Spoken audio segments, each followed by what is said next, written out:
All right, I think we can probably get started. It's the presentation slide here.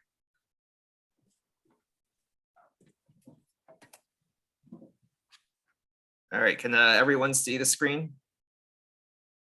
Yes. Great. Yes. Okay, so good evening, everyone. I'm Philip Wu with the Pittsburgh Department of City Planning. Department of City Planning is hosting and moderating tonight's development activities meeting on behalf of both the Squirrel Hill Urban Coalition and Oakland Planning and Development Corporation, who are both represented in this meeting tonight as panelists and co-hosts. The project going before the Squirrel Hill and Oakland communities tonight is Carnegie Mellon University's 2022 10-year institutional master plan. Joining me from the city are Osei Akinloten, the neighborhood planner for Squirrel Hill, and Derek Dauphin, the neighborhood planner for Oakland. And before we get into the presentation, I just want to go over a few housekeeping items related to participating in tonight's Zoom meeting. First, if anyone has any technical issues or needs any assistance, please use the chat feature to ask for help. As for any questions for our presenters tonight from the CMU project team, you can either use the Q&A tool to type out your question or comments, or you can tap the raise hand button. I believe that's under reactions now. Zoom always changes, so I think they've moved that button around. And if anyone is calling in by phone, press *9 to raise your hand, and I will unmute you when we're ready to have you ask your question. For our presenters tonight, we ask that you be mindful of anyone who may not be in front of their computers or who are on audio only, and to try your best to describe what's on each of the slides that you're presenting. And just to note that we are recording this meeting for Shuck and OPDC to post online if so desired. So yeah, just a little about what a development activities meeting is, in case there's anyone who hasn't participated in one of these meetings before. A development activities meeting, or DAM for short, is a meeting that is held as part of the City of Pittsburgh's Registered Community Organization Program, of which Shuck and OPDC are both members. This program seeks to incorporate community input into planning and development activities in neighborhoods that have strong community groups that have applied to be part of the RCO program. Since the CMU campus overlaps Squirrel Hill and Oakland, both RCOs are here tonight to help coordinate this meeting and to engage with the CMU project team. In cases where there is overlap geographically, as in the case of the CMU campus, city planning hosts and moderates these meetings on behalf of the RCOs. Whenever a project applicant requests to go before the Planning Commission, the Zoning Board of Adjustments, the Historic Review Commission, or the Art Commission, or some combination of the above, and whose projects meet certain thresholds, such as square footage, number of new housing units, certain types of variances, certain types of project applications, etc. The DAM is held to ensure community participation at least 30 days before any of these public hearings with the boards and commissions can take place. So a DAM is really an opportunity for community stakeholders to learn about any projects or proposals in their neighborhoods, and to engage with the project applicants on any concerns, or just to provide feedback on projects in general.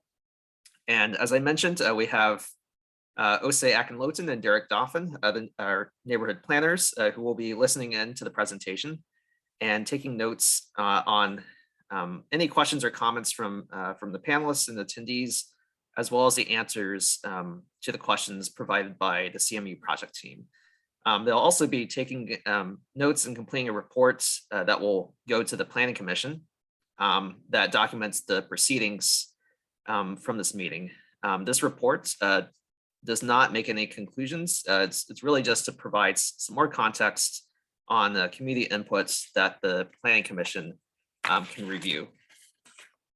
Again, the dam report is neutral, and if folks on the meeting tonight have any strong feelings about the institutional master plan or any of its component projects, or would otherwise like to testify at the Planning Commission hearing, you should make sure to attend the hearing or to submit a letter to the Planning Commission.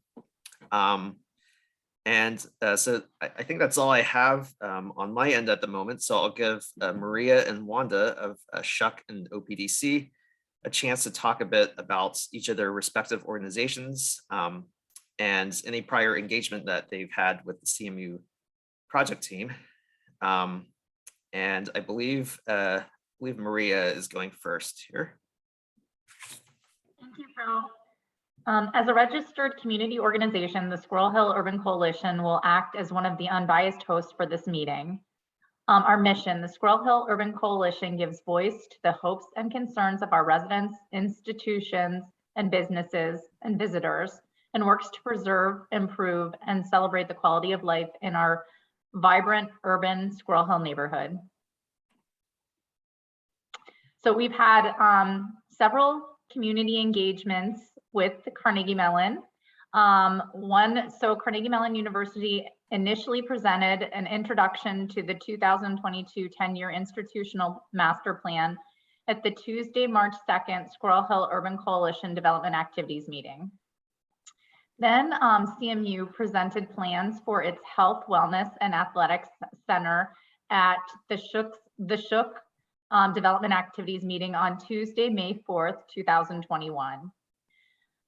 CMU presented an informal update to the institutional master plan at the Tuesday, August 3rd, 2021 SHUC Development Activities meeting. Wanda, your turn. Good evening. Thanks, Maria, and hello, everybody. OPDC is the community development organization in all 4 Oakland neighborhoods. Our mission is to build a better Oakland and help neighbors thrive.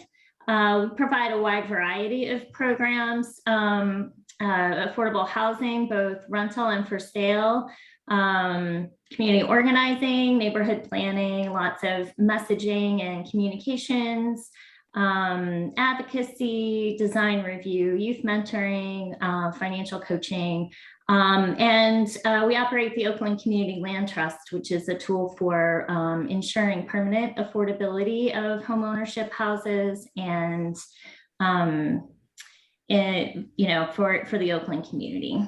And like Squirrel Hill, we've also had several updates and preliminary opportunities to take a look at Carnegie Mellon's IMP.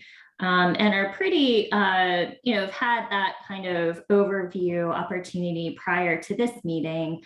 Both here, they're listed on the slide, March 30th and August 31st. And we've also posted quite a bit of the information on the design development review page of our website, which we have many projects listed there. It's our project page for the variety of projects that are relevant to the Oakland community. So we also have had a lot of information presented there. All right, thanks, Wanda, and thanks, Maria. I think we can probably get started on the presentation from the CMU project team. If Bob or someone else would like to share your screen. There you go. Are you guys seeing my screen okay? Yep, looks good. Excellent. Thanks, Phil, and thanks for all your the help in getting this all set up, and we really appreciate the opportunity. We also really want to take a moment to thank both SHUC and OPDC, as well as the other organizations that we've been meeting with, PACA and Shadyside Action Coalition for Parks Conservancy over the last year with the numerous meetings we've had for information gathering and sharing. It's been part of our community outreach process that we think is super important. And so we really want to take a moment to thank everybody for that time. What we're here to talk about today is, as noted, is our 2022 institutional master plan. The university's current institutional master plan, which was approved in April of 2012, is coming up for its term in the second quarter, beginning of second quarter of next year. And so we've been working for about a year or so on developing our master plan. We did a lot of internal work in which developed in the first few months, which developed these master plan principles, which are kind of the guiding documents for all of the thinking that we have been doing on our master plan. And then as noted, as we started doing a lot of outreach earlier this year in the spring, and then have been working with city planning and the various city organizations over the summer, and then a kind of re-engagement over the early fall. And really want to start with this idea of what our master planning principles are. These are the kind of core tenets that we think are so very critical in how we think about where the campus is going to be in the next 10 to 25 years. In many ways, a master plan is an interesting document. It's both a regulatory document. It kind of sets the zoning code for the institution, but at the same time, it is also aspirational. And so some of these things that we're looking at in our master planning are things that may or may not take place in the next 10 years. But I think all of them represent the kind of long-term goals of the university for that. Everything from our design components about building buildings that are timeless, working on our kind of campus open spaces, creating a memorable campus experience, integrating campus connections, all are super important, as well as this, the last ones is this opportunity of knowing under opportunity, which is understanding that a master plan is also a flexible document. We cannot predict the future, as much as us as planners would love to be able to say that we could. And so therefore we want to make sure we also have a master plan that is flexible and that can respond to what the next big things are. And we like to joke when we were doing the last master plan 10 years ago, we said that, in 2000, when we were doing our master plan, nobody had an idea what Google was. It was literally like three guys in a garage in Mountain View. And now they have not only become a verb, but it's also changed the world and changed the east end of Pittsburgh. And so how do we respond to that kind of growth? And we're thinking about it in these 20-year timeframes. And that's a lot of the stuff that we're looking at when we think about this. We also wanted to start thinking about these master plan principles in regards to kind of physical space. And what does that mean? Because we have very distinct parts of campus. We have the historic core, which most people, when you talk about Carnegie Mellon, this is what they think about. It is the yellow brick buildings that are framed around the open space between Forbes Avenue and Shenley Park. And this is an area that is relatively densely built out. We think that there's opportunities for maybe some additional campus academic building sites, but it's also, this is an area that we're thinking about how do we improve the campus experience. It's the North Campus when we think about where growth, the kind of growth potential for the campus is. It's that area between Fifth Avenue and Forbes Avenue, kind of what for many of us that have known for many years as the Morewood parking lot in the Greek Quad. And we'll talk about what that means in the North Campus. And then the third major kind of district is really a district that is very, very different, the Craig Street district. It's an urban district. It is a transition zone. It is a district that is made up of multiple property owners. This is an area that the university does not nor wants to be the sole property owner in this area. It's an area that we work, we have the University of Pittsburgh, we have the school board, we have the Carnegie museums, we have lots of religious institutions, we have the Craig Street Business District. All of these things are super important when we think about what that urban framework wants to be. And then finally, this notion of, it's not really a district of the university, but it's an area of focus for us, which is how can we better connect to Shenley Park? Shenley Park has been kind of in many ways treated as a backdoor to campus. And we think that it's an incredible asset. All of the great parks in the city of Pittsburgh are great assets, and we want to be able to have better connections to that. So when we think about where we're going as an institution, the first thing we did is we wanted to think about how we've gotten to where we are today. And so this diagram really talks about what is going on campus and where we think we might have been and what has happened. The yellow buildings are projects that were developed under the existing 2012 institutional master plan, either new construction, in the case of like the new Tepper building, the business school on Forbes Avenue, or major kind of code and sustainability resets on existing legacy buildings, like our Graduate School of Industrial Arts, which has been rebranded as the Hall of Arts over near Shenley Park. Also, it shows on here in purple, the buildings that the kind of investment, the university's investments that we're making right now. Everything from a new mechanical engineering science building in the lower left corner, the southwest corner up against the railway, to the new Highmark Center for Health, Wellness, and Athletics at the corner of Tech and Fruh Street, to our new kind of continuation of our student housing investment at Forbes and Beeler. And then when we think about where we're going, it really kind of goes into what I've been thinking of as kind of 3.5 kind of big ideas. The first big idea is we're focusing on academic building sites. You have to remember, at the end of the day, the core mission of Carnegie Mellon is research and education. And so kind of academic buildings help support that at the core of campus are super important, especially when you remember how Carnegie Mellon works. We take great, so put a lot of emphasis on interdisciplinary, interconnected education, where different units talk to each other. And to do that, you need to be near each other.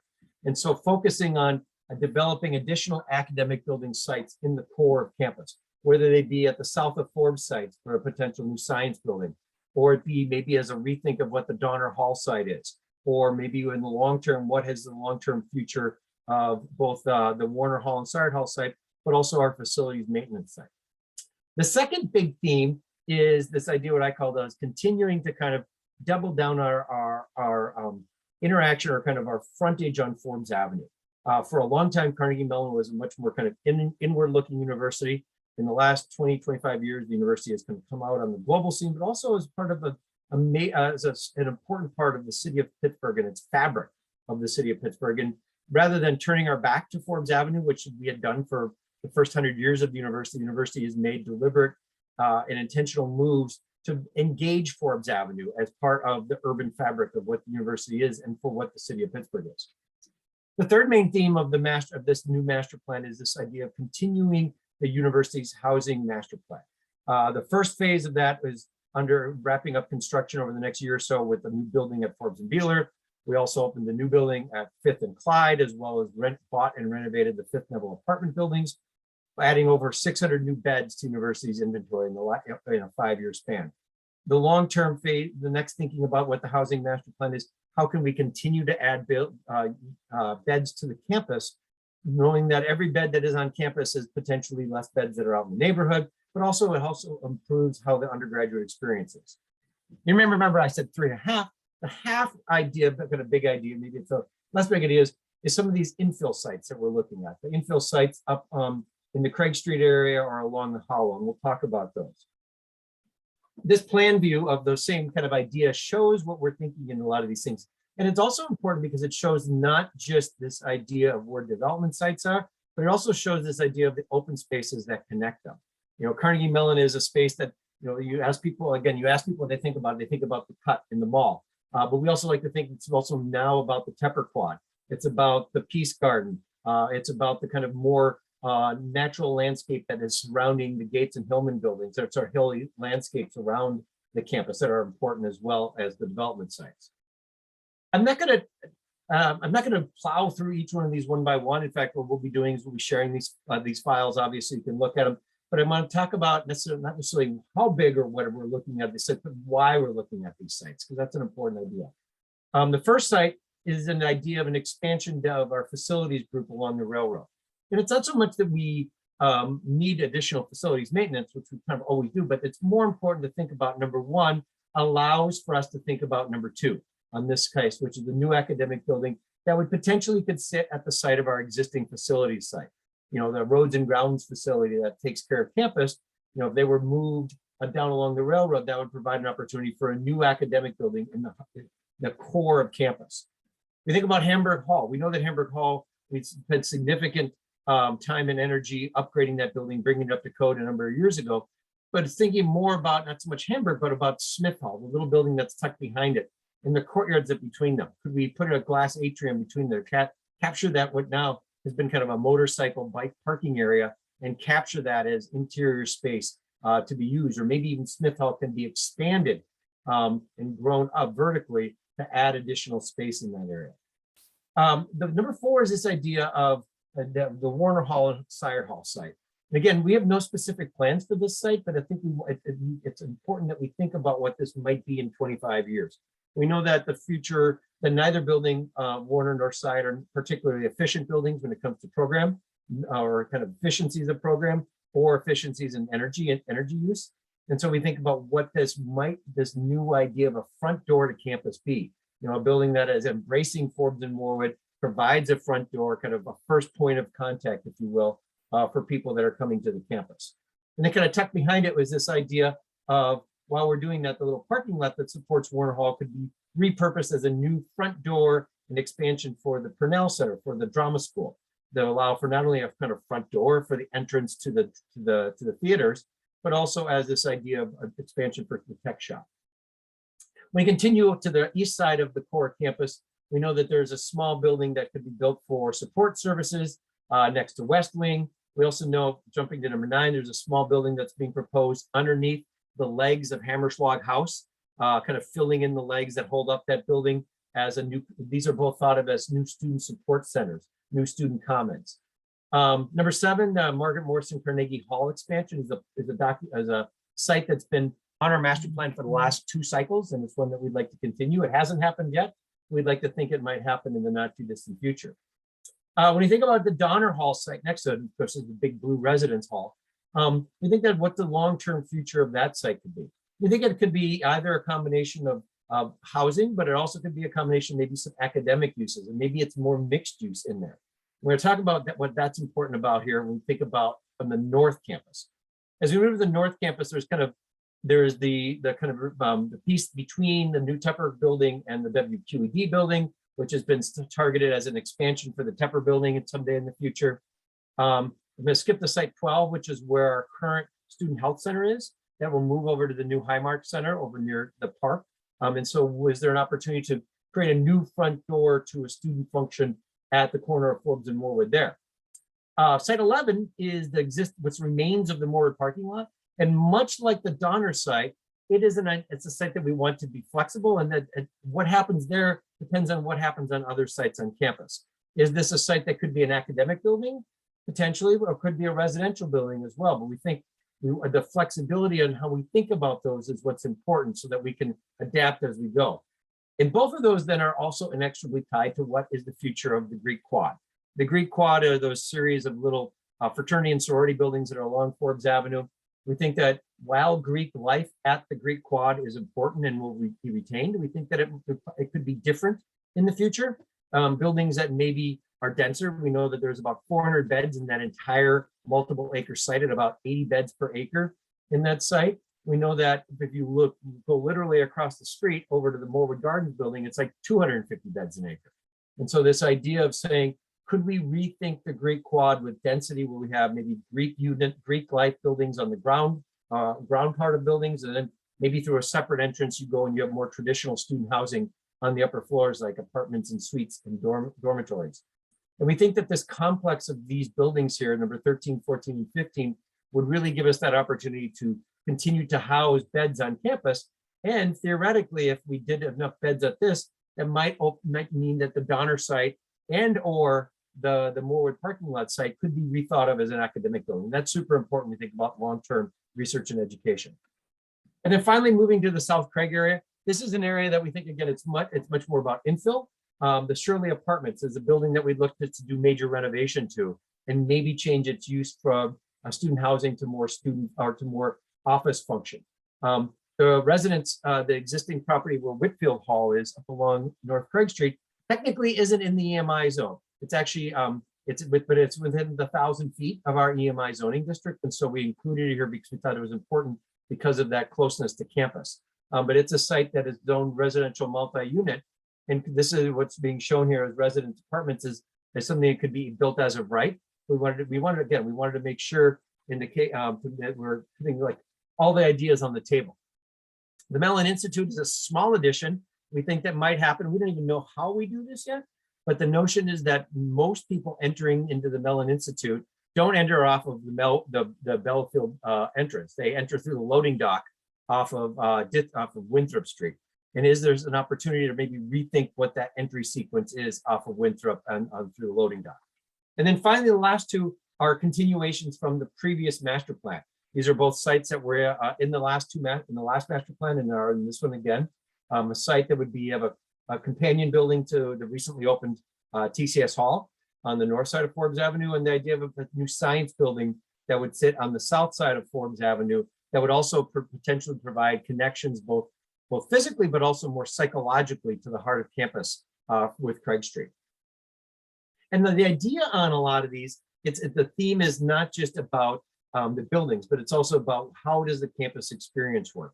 is this idea of new buildings as shown here, maybe the replacement on the left of Warner Hall and the replacement at the end of the cut, kind of off the background of for the Greek quad, of how these buildings are fitting into this kind of overall campus texture, but also this idea of the spaces around it, providing outdoor seating. We'll talk back on that. When we think about the Craig Street area, it's not just about the buildings themselves, but it's also about the street life. Wider sidewalks as shown on the left. The bridge over the railway could be wider, and again, also integrating bike connections, transit connections throughout, so that this becomes a more integrated network. And when we talk about that, that means that what we think about here is this idea of the network. And that's really where we get into our mobility ideas. And this is a super important component of that. When we talk about getting people to campus and to campus and from campus. And this idea of this upside down wedding cake that's on the right, that is really the kind of benchmark of this idea, where walkers take the priority over bikes and so on going down the list. And it means that says improving the pedestrian areas, adding more connections for bikes, working with the Port Authority on transit. And ultimately this goal at the bottom, you see is no net new parking on campus. And this is one that we're super excited about as well as we move forward. And how do we manage that? So that's another question. How do you manage to, even though the campus is not growing in populations, we're kind of decompressing and we're taking kind of some parking away for future building sites. What does this mean? And so the thought is managing the modal share of that. If we had this conversation, you look at the item on the bottom, work from home. If you had said 20 months ago that we're going to try to quintuple the amount of people working from home, because at a university where you have 5,000 FTEs, going from 1% to 5%, that's a couple 100 parking spaces that we may not need to build in that. That would have been a kind of a big stretch a number of years ago. But now the way we're doing this meeting is exactly an indication of how that is a potential now. Working from home, the idea that when Sally is working on Tuesdays and Wednesdays on campus, but Pete is on Fridays and Thursdays and Fridays, we don't need a parking space for each of them. Is there one parking space that can serve the both of them? And so those are the ideas. Working with the Port Authority and getting some tweak, some bumps in transit, working with our institutional partners on shuttles. And we'll detail those in a few moments. This also talks a lot, this master plan besides development sites talks about public realm improvements. And these are also super important because they deal with everything from pedestrian connections, which are shown in orange, everything from better connections into Shenley Park, to connections across the railroad hollow, to bike connections shown in green, to transit connections shown in blue, to urban design improvements on Craig Street shown along South Craig Street in purple, to this idea of a neighborway that would connect across Margaret Morrison Tech and through across the southern tier campus. Intersection improvements, some of these things are on public right-of-ways, and so we would work with our city partners, our city and Port Authority partners on some of these ideas that we think are super critical for both pedestrian safety and bicycle safety, realigning the offset intersection at 5th and Morewood. If you've ever been through that, that the two sides of Morewood don't align, working with the city and the council person's office about what would that mean? Is there an opportunity for us to partner with them? Also knowing that bus rapid transit is coming to that intersection in the not too distant future. Is there an opportunity for all three parties to work together to not only align it, but also create a better bus waiting area and to also create a bike track then that would create a safe bike connection from 5th Avenue to Forbes Avenue along Morewood. And then ultimately on the other side of campus, thinking about Shenley Drive and Tech Street. If you've ever driven coming down from the golf course there, people trying to cross from Tech Street over towards the Westinghouse Fountain, it's really dangerous. Is there a way to look at making improvements there through kind of better kind of pedestrian connections, and maybe it's an all stop that's at that intersection as well. And then again, also mobility improvements for pedestrians and bikes and other places, especially when we're dealing with places like the railroad bridge over Forbes Avenue Bridge over the railroad is shown on the left image here. And we know that there's ways that this has been done in the city. The image on the far right here, this one right here, is the bridge, the pedestrian bridge that goes over the busway connecting Shadyside to East Liberty. So we know that these things can be done. Also, this bike the connection over the railroad itself, but crossing the physical tracks down along South Neville and improving that so that it's not so dangerous for bikes and pedestrians to cross there. And all of that, again, was leading to this idea of how can we work to improve the campus experience in the open spaces. It's things such as adding additional seating and improving the connections to the beach, adding additional outdoor seating along the cut, creating this cross-campus bike connection that would take you from Fifth Avenue all the way to Shenley Park, and also continue to do streetscape improvements along our major thoroughfares. This is an image of an idea of what we think the beach, what we call the beach right by the tennis courts on campus could look like, where instead of having a big concrete wall that goes down to it, it becomes an accessible set of stairs and really becomes an amphitheater, if you will, in the heart of campus. Or really thinking about our interaction with Shenley Park at Fruit Street and how that can be improved by slowing down, creating more pedestrian crossings, maybe doing it as a one-way street with parallel parking instead of head-in parking. And I'm almost done with this part, then we'll pass it off to Jen in a moment, but the idea of also this idea of pedestrian connections. We started doing this throughout, anytime we're doing major developments like on Forbes Avenue and Fifth Avenue, where we're moving the sidewalk away from the curb, creating a planting strip so that pedestrians have a kind of safety zone with them, but also widening it so that it becomes a much more better pedestrian experience. Integrating into the East End bike network so that we're helping create a better way for people to bike to and through campus, whether it be the north-south connection shown as item B, or the new neighborway that will connect Margaret Morrison Tech and Fruit Street, or even kind of just even branding Hammerschlag Drive, which will not open back cars ever again to through traffic, but branding that as a way for bikes to be able to get from Shenley Park and campus down to the Hollow and ultimately to the extension of the Eliza Furnace Trail up the Hollow. And then finally, this idea of working with our partners for making it easier for people to use other transit forms, whether it be working to capitalize on bus rapid transit coming, expanding the shuttle use for university ID users, also working with the other transit users or shuttle providers, University of Pittsburgh, Carlo. Are there ways for us, and we've already started having a lot of kind of meaningful discussions about what that could mean, and hoping to maybe get to a pilot project next summer about this idea of are there routings that we can share so that we can, one, be more efficient with it and also maybe expand its influence. And then finally, working with the Port Authority, knowing that they have bus rapid transit, as I said, but also knowing that they're doing their long range master planning as well. And this idea of their next transit connections coming, especially Corridor G that they've talked about, which would take you all the way potentially from the South Hills through Hazelwood, up through the Hill District, and ultimately to the Strip District, and wanting to be part of that important connection. So I'm going to pass it here in a second. And first thing I need to do is say bad Bob, because I forgot to introduce my team at the beginning. So I apologize to my team, but I do want to note that I'm joined here today by my great team. I have Jen Beck, who's going to talk here in a moment about our sustainability and neighborhood engagement of the master plan. Also joined by Megan Pierce, who has been working with us diligently and is really working hard on the creation of the master plan document. And of course, our good friend and comrade, Don Carter from the School of Architecture, who's been working here with us. So I'm sorry, team, bad Bob. I will put up at this point, I'd like to pass it off to Jen to take over. Sweet. I know Bob covered a lot of slides, and so actually not introducing this was a good chance for everybody to sort of little palate cleanser. Take a breath. I didn't see any questions in the Q&A yet, but before we sort of head into the second half of the presentation, I wanted to check and see if there were any questions that have come to mind in those sort of first two sections that Bob covered. Sort of check. All right, Jen, what? All right. So with that, thank you so much, again, everybody, for being here. The next section of the presentation is going to talk about something that's near and dear to Carnegie Mellon, and that's sustainable practices and care for the environment. Carnegie Mellon's very proud of its long tradition of commitment to sustainability, and there have been many ways that we've done that since being sustainable sort of became a thing, or before it was even a thing.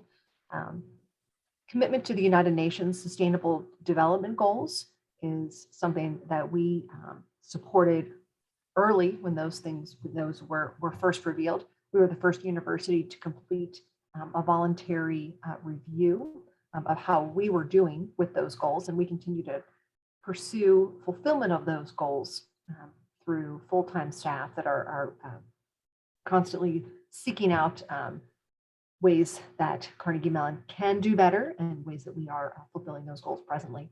We were one of the founding members of the Pittsburgh 2030 district, committed to energy savings for the entire community. We built the first LEED certified student dormitory in the nation. And since then, we have built over 1.5 million square feet of LEED certified buildings. And we're committed to that for all projects over $5 million. Something new that we're talking about doing as a part of this next master plan is being better communicators about how our new development projects contribute to or take away from university sustainability goals. If we tear down one building and build up another, are we using more energy or less energy or more water? So we're going to create this platform where the public can go on and sort of see how the campus is doing as a system. And that's how we've thought about all of these sustainability practices. We want to think about the university, the campus as a system, because it's not how does building A or B or C perform, but how do we perform as a whole? So next slide, Bob, please. So when we think about being sustainable, one of the big things we think about is energy planning. And we started tracking our energy usage in 2005.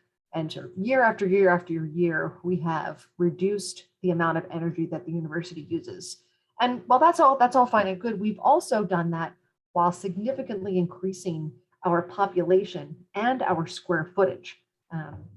So it's been an effort on the part of our facilities management group and campus design and our design and engineering teams sort of working together to reduce energy, find cleaner sources of energy, create redundancy, and just have a better approach to how our systems are developed and implemented.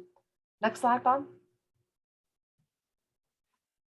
I talked a little bit about green buildings, and this chart helps to show sort of the percentage of LEED certified buildings on the campus.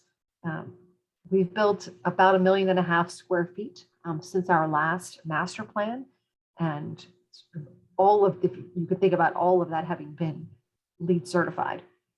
It's not really the case, but we have achieved LEED certification for some of our existing buildings. And we've acquired other buildings sort of along the way. And while that's sort of in the past, as we look to the future, we want to think about, okay, how can we expand our use of LEED or our use of standards and certifications? Maybe we think about projects being LEED certified that are $3 or $4 million. Maybe we look at other standards such as well.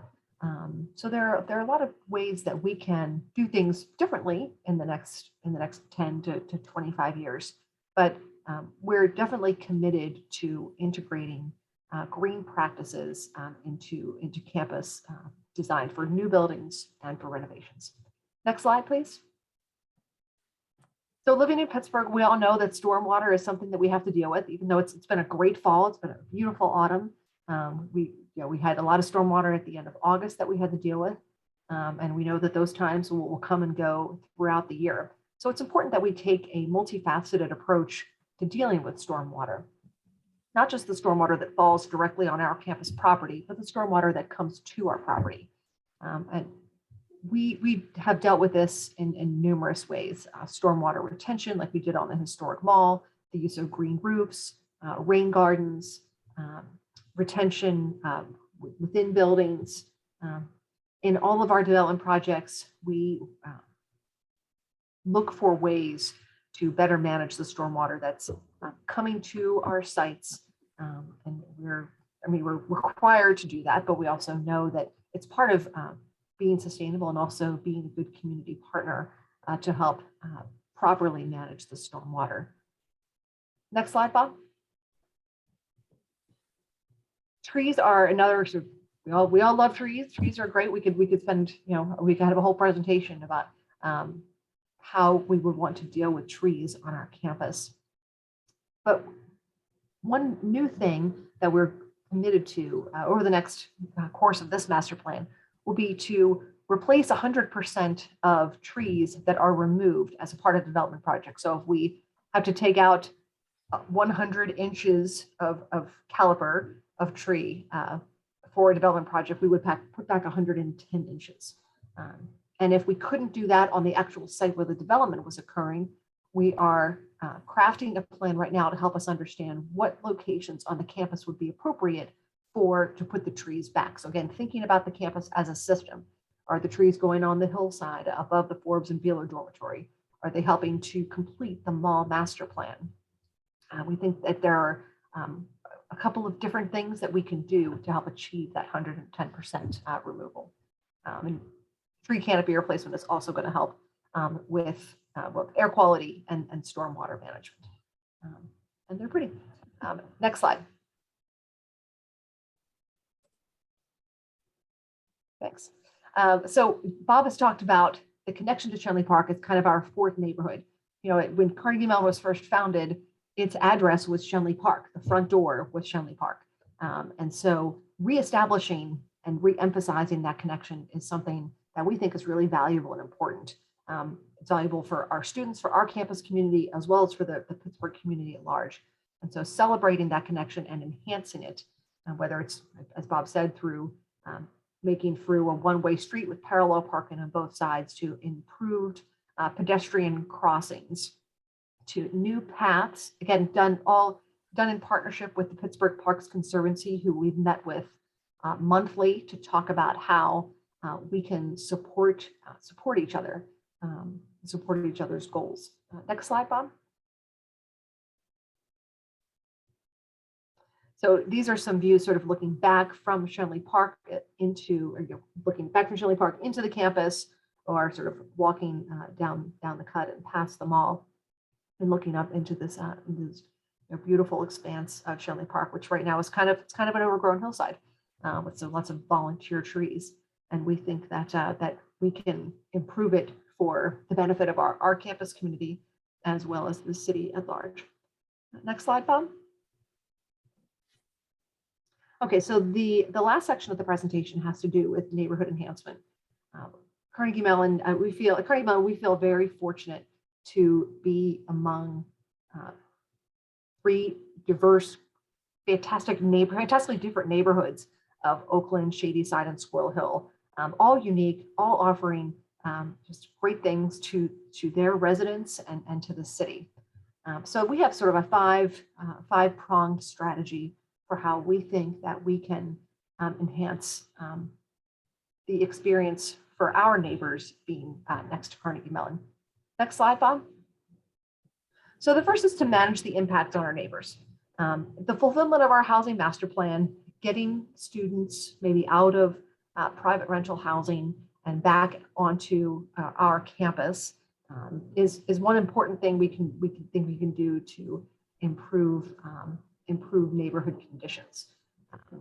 You know, it's not always a positive thing to live next door to college undergraduates, and so if we can try and get some of them, a significant number that we can, we'd like to, have up to 1,000 beds back on the campus that are currently in the community. We think that would be a beneficial thing for everyone. We also think that we could maybe improve our communication skills. Certainly we come to meetings like this on a regular basis, even when we don't have development projects going on. But maybe we can think about developing sort of a monthly newsletter that goes out to all of our neighbors that talks about development projects, but also opportunities for community members on our campus, whether it's an arts event or whether it's a road that's going to close for some event, or when is move-in, when's commencement, when are the 4th of July fireworks, trying to do a stronger job of communicating those things and giving community members also an avenue to be able to reach out to someone when they have a question about something that is going on.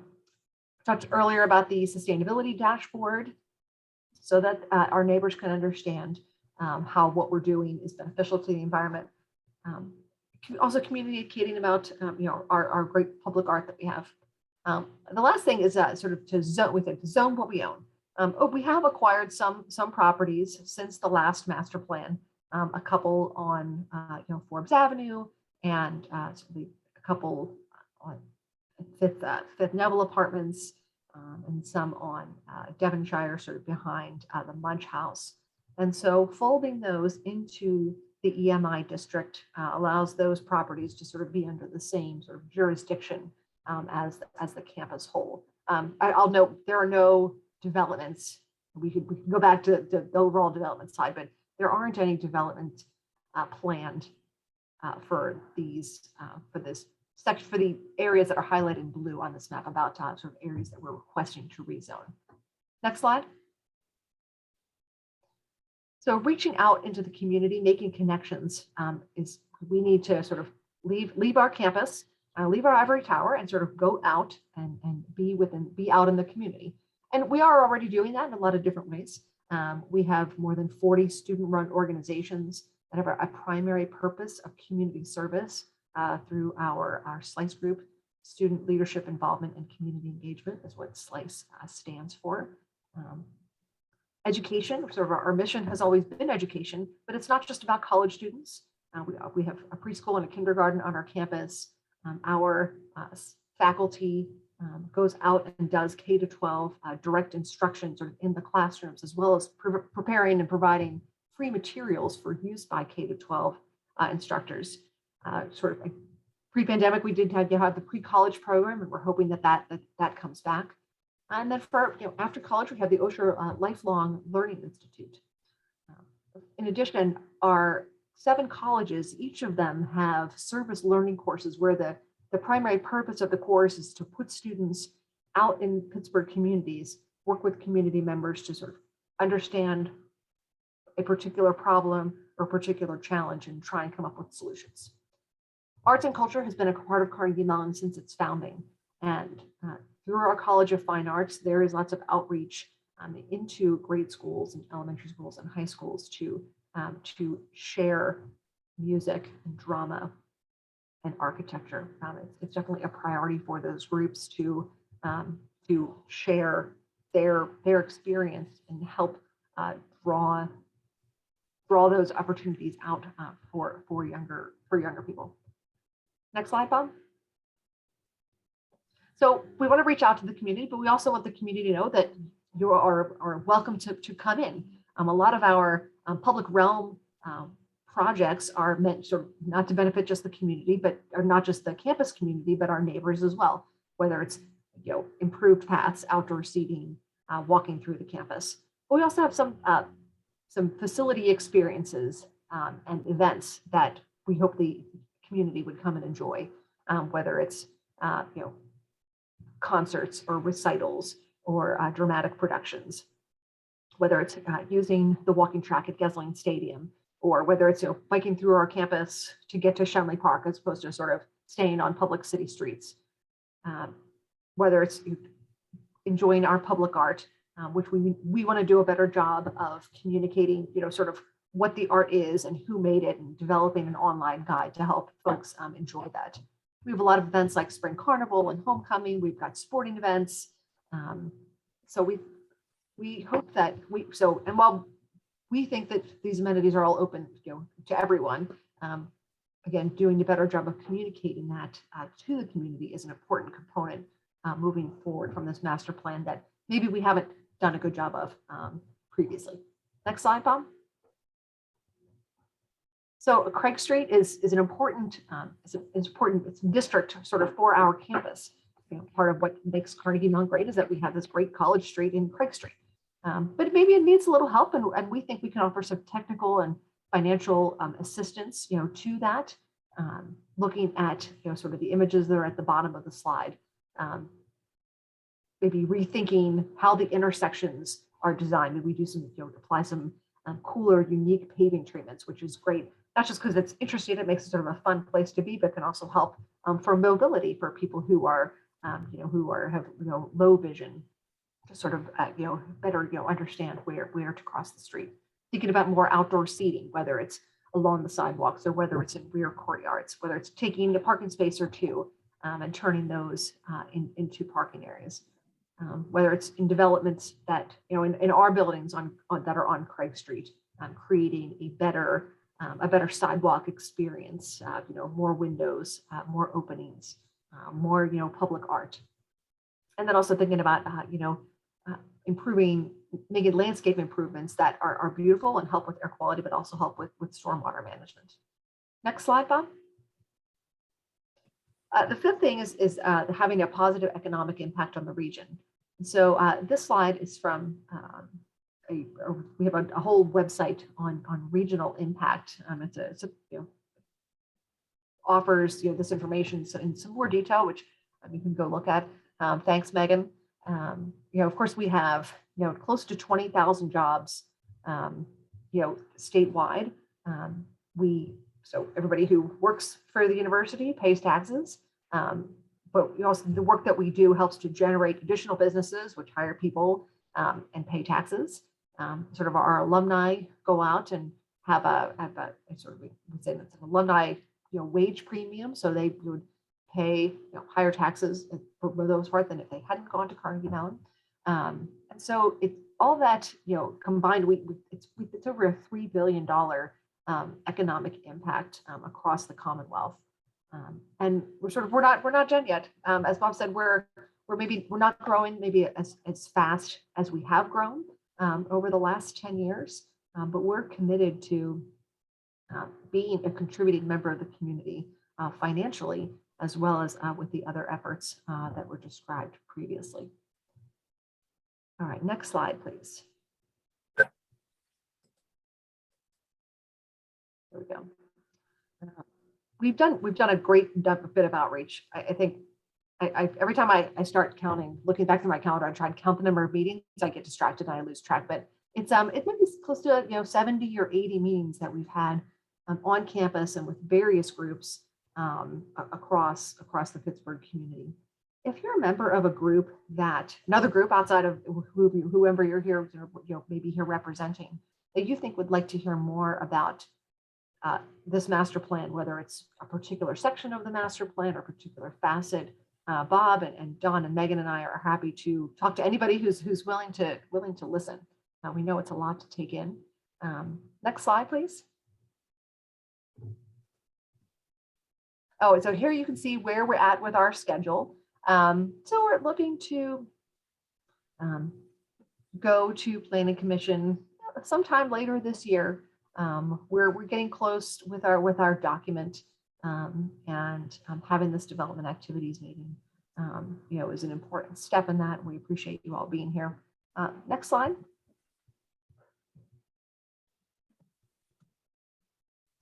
All right, so this is our sort of money shot. This is sort of this is our sort of what we think everything we've talked about could mean for our campus.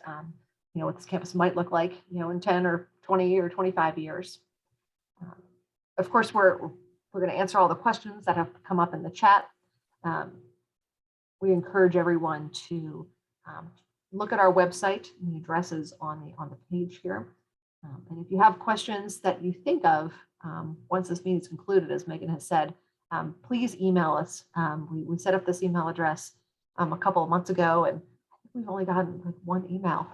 So we would very much love to hear from any of you with comments or feedback as to something that you didn't see in the master plan, or something that you'd like to see more of or less of.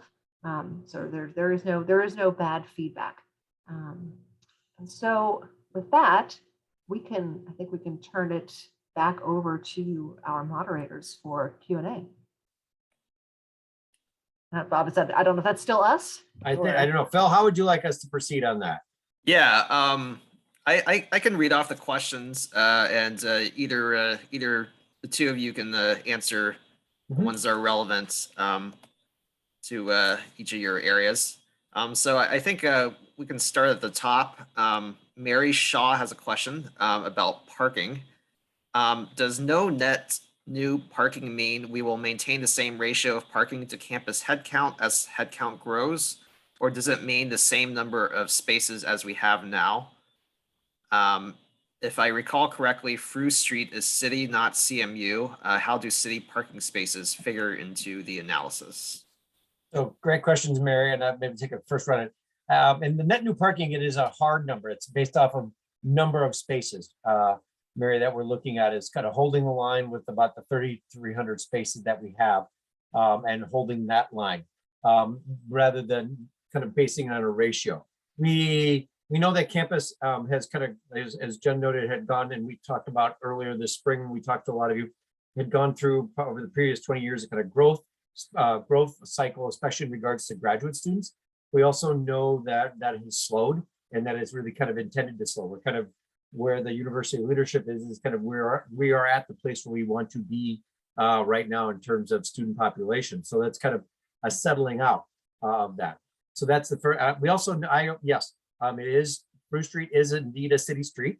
The parking spaces are not part of the university's inventory. We do not count them. We acknowledge that they are there as part of our master plan discussion, but they are below the line in our numbers that we're looking at when it comes to that. It's important also to note that Bruce Street is a city street, as is Tech, as is Margaret Morrison. And so a lot of the things that we are looking at, these kind of public realm improvement parts of that, are going to be really important for us to work with our partners on that. For example, we've already started having discussions with DOMI about what it would take to do a lot of these kind of infrastructure improvements, including mid-block crossings and things like that. We've already had a series of discussions with the Division of Mobility, Department of Mobility and Infrastructure, and how those kind of pieces could come up. You might, if it's all right, Phil, I'm just going to jump to that second question about scarcity of parking, campus parking, if that's all right, because that's kind of a related item. Yeah, go ahead. So the question is, scarcity of campus parking is impacting neighborhoods for that. And that's, yes, it is a component of, we know that that's always a kind of constant push and pull that we're trying to monitor. We are fully supportive of the residential permit parking districts that are in that area. We've, in our relationships and with both, especially with the Squirrel Hill Urban Coalition, if we can't know where all that is happening, and if there's neighbors that know, we ask them to tell us, and we will reach out to, we'll kind of monitor and see where that is going and come up with a solution for it. It also is an important part about, this idea of last mile connections that we're really working for. We think that that's a really important part of this idea of this kind of completing the network on this in the master plan in regards to mobility, so that, that there is the opportunity, if you live within bike distance, that biking becomes a much more attractive way to get to campus instead of having to get in a car and drive and park.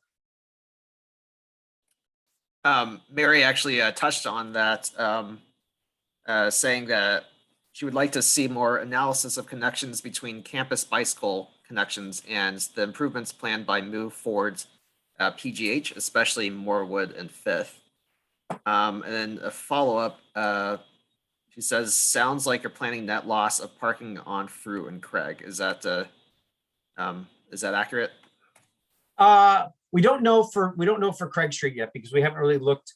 Everything that we're looking at doing is more kind of in the sidewalk zone that we've been working with the Oakland Business Improvement District and the business owners there. Improving lighting, those kind of things. We have, we did a test bed over the summer, and we're looking to kind of maybe look to redoing again next spring of opening our parking space, our parking lots that are behind the Craig Street business districts, and opening that up for general use on evenings and weekends to kind of offset any parking that may be taken up by some of these seating areas that we're looking at, so that we want to be able to continue to provide the parking there.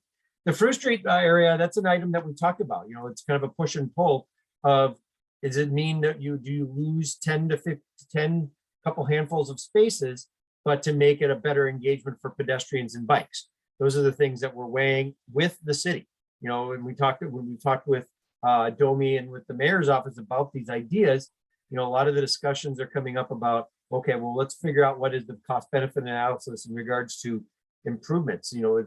Is an improved Frew Street that is safe for pedestrians? Is that worth 5 spaces? I don't know the answer to that. But some of the things we're still trying to work through. And I'll add to that we're sort of looking at sort of Shenley Drive and sort of where the bike lanes are, on Shenley Drive, like the roadway is really wide, and so if we're able to keep the bike lanes but sort of narrow the roadway, we may be able to get parking back on the Fifth side of Shenley Drive. Yep. As a way to increase. On another topic, Mary asks about the Forbes Avenue Bridge. Will improvements to the Forbes Avenue Bridge over the railroad include protection from weather? It's not just spray from passing cars, it's wind and rain whipping down the valley.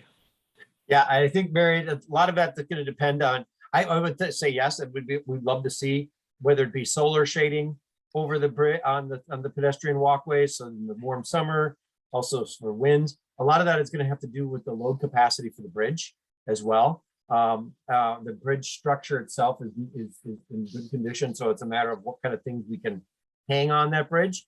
But that's a discussion that working with the Innovation Oakland folks that we're starting to look at. But I think you're absolutely right, especially wind protection is important. I think that this, you'll see on this, there's this kind of very lacy bridge that we're also proposing that would cross the hollow as a pedestrian only bridge that would connect from the new science complex to the core of campus.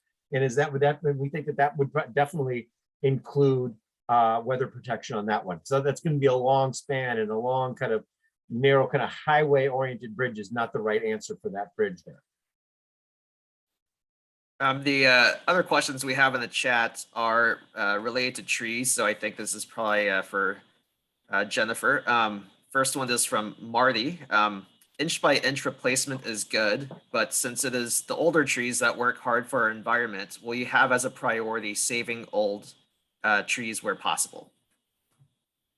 Thanks for that question, Marty. It's absolutely, we don't take down, any trees so that don't have to come down, whether it's for disease or in furtherance of a development project. So absolutely, our heritage trees, protecting those is something that we're committed to, and our master gardeners who are part of our facilities managed group are also committed to.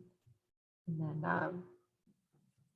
so there was a follow-up question to that about trees. Phil, if you don't mind, Mike, I'll just head right into that one. The question was asking what caliper is. Question was, caliper is diameter, right? Cross section of trees grows as the square of a diameter. So I think that so replacing a 3-foot caliper tree with 3 1-foot caliper trees would be a substantial reduction in cross section. Agreed. Would it also be a substantial reduction in canopy? It would. We would strive to keep the caliper, as large as possible. Certainly, if we're taking down a sort of a variety of trees, some that may be older or younger, we might try and sort of meet in the middle, as far as the caliper we're taking down. But we like to replace. We try to plant trees that are as mature as possible, and not plant anything too spindly. Try and give it a better chance of survival.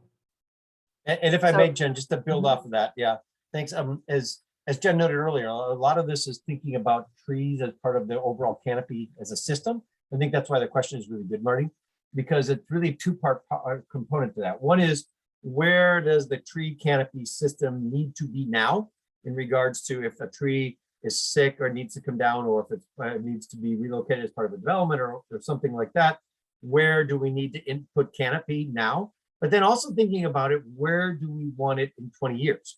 Remember, this is a 25-year plan, and trees have this beautiful thing where they get bigger, hopefully over time. And so we want to think about, where are we putting trees that are going to serve long-term benefits? One of the things that we've been thinking about is our kind of wooded hillsides that kind of encircle the campus, up along the Margaret Morrison residence halls, or up by the park mansions are good examples, or even along Shirley Park, are these areas where we can be strategic in tree replacement that is going to say, okay, so that we're not getting a kind of monoculture of trees all the same age, that in 50, 60 years from now, all of a sudden we're going to not have trees there because they're going to come to the end of their time. So that we're going to maintain a concept, but also then having it fill out. That's why the 110% we think is an important commitment to make, so that we're growing. Yes, we're not just replacing, but we're actually adding, so that at day one, it's more than was there, maybe not in the same manner, but then in year 20, it's going to be significantly more than it was in year 1. Hey, Bob, could you also comment on Marty's point about saving the old wood? Oh, that's a great point. Yes. So we've actually been working a lot with that. I can't remember the name of the organization right now. We've done this three That's times now. We Urban did this- Tree, isn't it? Urban Tree. Urban Tree, thank you. So at Urban Tree, there was a big, large 40-inch tree that came down, had to come down across from Central Catholic. And when we pulled that down, we actually worked with Urban Tree, saved the wood. They're actually in the process of renovating that. And it's interesting because that project is then getting paid forward and so that wood will be kind of reclaimed and made into furniture that is going to go then on the next residential hall project at Forbes Beeler. A couple of the trees that are coming down at Forbes Beeler are going to be moved forward. We're reclaiming that wood and using it now in the new Scape Hall project that's under construction and so forth. So we're actually on a handful of ones we just pulled down. I don't know if you had driven by or walked by the construction site at the old Ski-Bo gym site. You probably saw for several weeks, there were several large logs that were kind of hanging out there on the site. Those were logs that were some of the larger trees that unfortunately needed to come down. What we did is we logged those down and we saved them, and an Urban Tree just came and picked them up, and then they're going to be going back and doing various reclamations for them. Sometimes it's in the case of furniture. In the case of the trees that came down at the Ski-Bo gym site, we're actually going to be reusing those and embedding the wood that came out of those as part of the locker rooms that are going to be going into that gym. So there's kind of a legacy that has come from those trees that were there, and they're going to be going in there. All right, we have a couple questions from Andrea of OPDC. One is about the Forbes Bridge, asking if it's a PennDOT bridge and whether its replacement is in the long-range plan. I don't know the answer to that. Does anyone have any idea? We know the answer to that, Phil, and unfortunately it's far worse than that.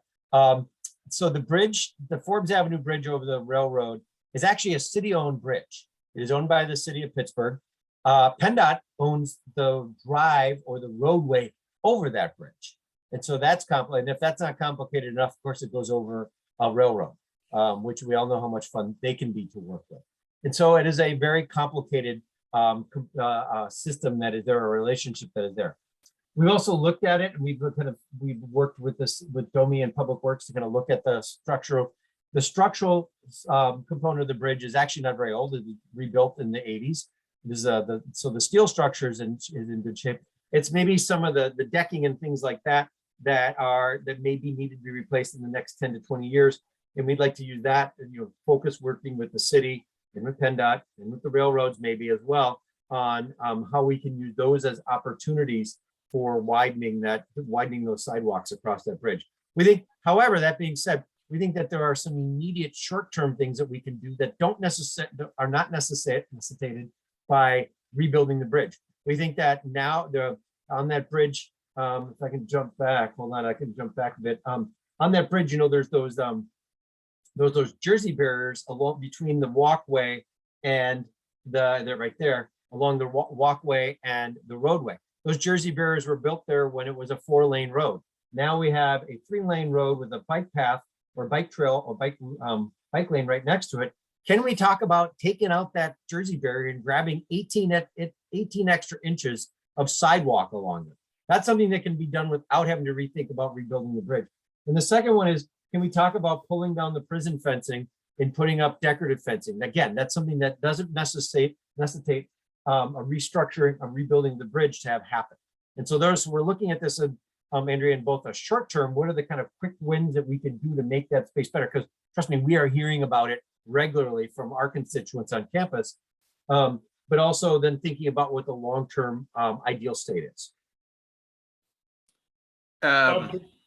She has a second question there, Bob, on, can you see the Q&A, Bob? No, I can't. So I can't see Andrea has a Andrea's. I'm second sorry. question. I'll read it. Unrelated, Q&A. what is the IMP process versus the CMU campus community, where investments go, what kinds of uses might need to be examined, et cetera? Is that a completely separate process? In other words, CMU's investments beyond our campus? I think, is that correct, Andrea?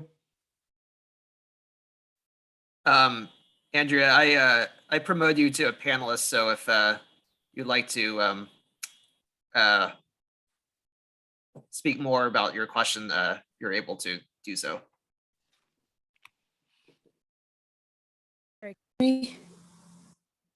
Not sure if you can hear me. Yes, yeah, we or can. not. You can. Very good. Sorry, I'm on my phone and it's very difficult for me to know how the audio is working.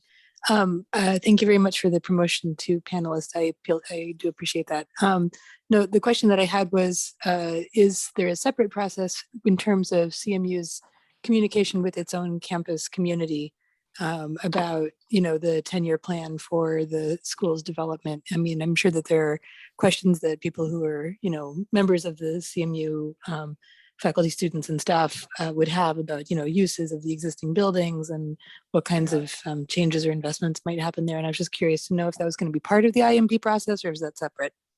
That's a great question, Andrew. And it's actually interesting because literally 1 hour before this meeting started, Jen and I met with University Leadership Student Advisory Council, which is I think it's both graduate and undergraduate student advisory council, and walked through these exact same sets of slides as them. We have talked with on-campus constituents in the same manner as what we have done with the with our community partners in regards to the master planning process. And when the questions come up about your good question about how are decisions made about what goes forward, now that we talk about the same way on that. We know that the sites that we've identified in the master plan, some of them have some of them have targeted ideas to them. The only one that really has a kind of that is a project that I could see that is going to be green light in the immediate future is the science building site that we talked about at the south of Forbes site.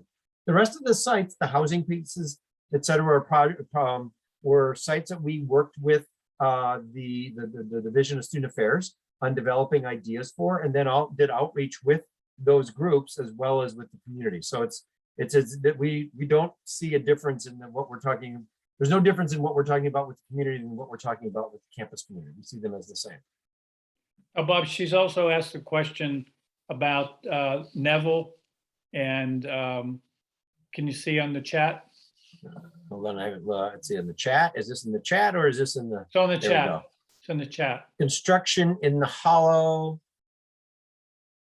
No, what we have been working with the city is that when we built the existing roads and grounds facility that is along the railroad tracks, we left a 10-foot easement on our property there for the future trail connection. The new building that we're proposing as part of the master plan maintains that 10-foot trail easement along the railroad tracks, noting that the intention is that we would very, very, very much like to see the city, the Eliza Furnace Trail continue through along the edge of our property through that 10-foot easement all the way up to the railroad crossing. Ideally, we'd love to see it get to that railroad crossing, and we can help work with our friends at the city and at the railroads and improve that railroad crossing.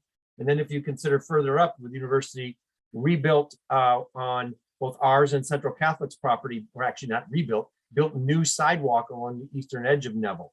The ultimate goal is to have a continuous safe path for pedestrians from Fifth Avenue down to the Eliza Furnace Trail is what that goal is. If I may, I'm sorry, I'm a huge fan of the sidewalk down between the Tepper entrance and the Central Catholic, don't get me wrong. My question was about the DOMI plan to realign Neville in order to be able to provide an at-grade sidewalk down there.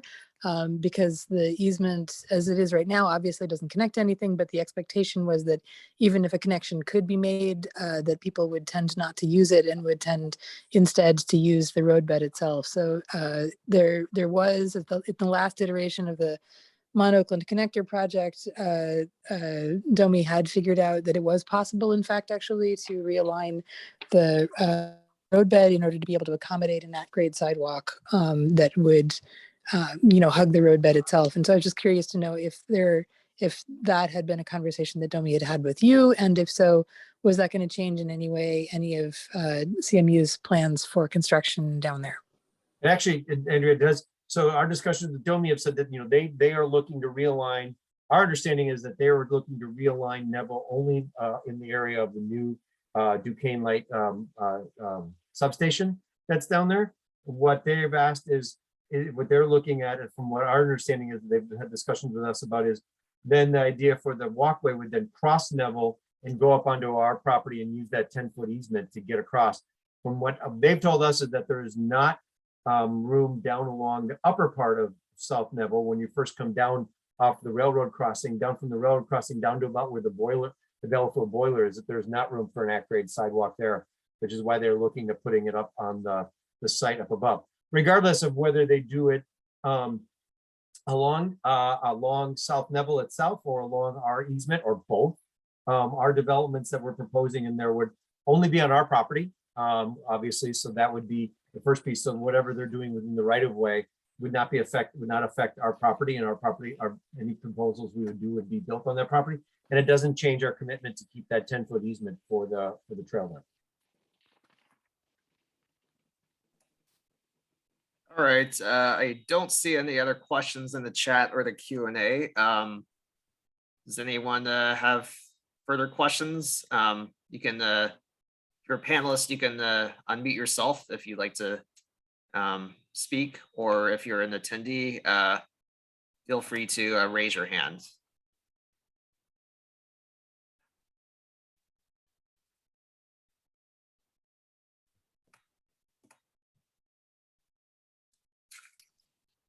All right. Well, I don't see any more questions, so I think yeah, I think we can thank the CMU project team for taking the time to present tonight. Thanks to Bob, Jen, Dawn, and Megan, and yeah, thanks also to the RCOs, and have a great night, everyone. And I think actually Shuck may want to stay on. Is that correct?